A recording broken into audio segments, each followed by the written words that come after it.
네, 코로나19 신규 확진자가 155명 발생했습니다. 요양병원 등 의료기관에서 확진자가 속출하며 하루 확진자는 이틀째 세 자릿수를 기록했습니다. 네, 보도국 연결해서 자세히 알아보겠습니다. 김장현 기자. 네, 코로나19 신규 확진자가 155명 발생해 누적 확진자가 25,698명이 됐습니다. 하루 신규 확진자는 그제 121명에 이어 이틀 연속 세 자릿수를 보이며 지난 9월 10일 176명 이후 42일 만에 최다를 기록했습니다. 해외 유입 17명을 뺀 국내 지역사회 감염자는 138명에 달했습니다. 국내 감염자를 지역별로 보면 경기 98명, 서울 19명, 인천 4명 등 수도권이 121명을 차지했습니다. 이외에 대구 5명, 광주와 충남에서 각 4명, 전북 2명, 강원과 전남에서 각 1명이 추가 확진됐습니다. 요양병원 등 의료기관에서 집단 감염 여파가 지속되고 있고 소규모 모임과 회사 등을 고리로 한 산발적인 감염 사례도 잇따른 영향입니다. 완치돼 격리 해제된 확진자는 70명 늘어 누적 23,717명이 됐습니다. 현재 격리 치료 중인 환자는 1,526명이고 이 가운데 위중증 환자는 62명입니다. 사망자는 2명 늘어 모두 455명이 됐습니다.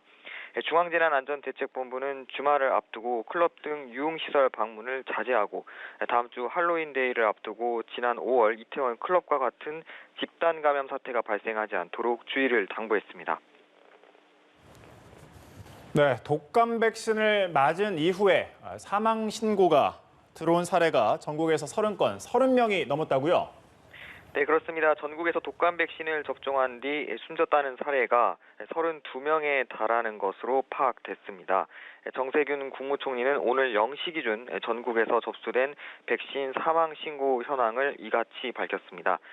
지난 16일 인천에서 17살 고등학생 사망자 발생 이후 고령층과 기저질환자를 중심으로 사망 사례가 속출하고 있습니다.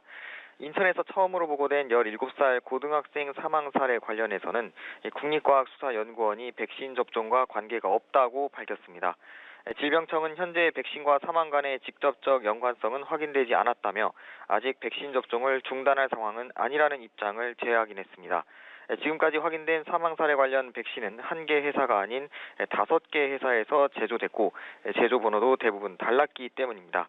또 사망 사례와 동일한 제조 번호의 백신을 접종한 사람이 수십만 명에 달하는데 신고된 이상 반응은 수십 건 정도고 증상도 대부분 경증이라 백신 연관성을 단정 지을 수 없다는 입장입니다. 하지만 이딴 사망 신고로 국민들의 불안감이 커지며 일부에선 백신 접종을 잠시 유보하자는 의견도 나옵니다. 질병청은 오늘 독감 예방접종 관련 전문가 3차 회의를 이어가며 추가 신고 사례에 대해 종합적으로 검토할 예정입니다. 지금까지 보도국에서 전해드렸습니다.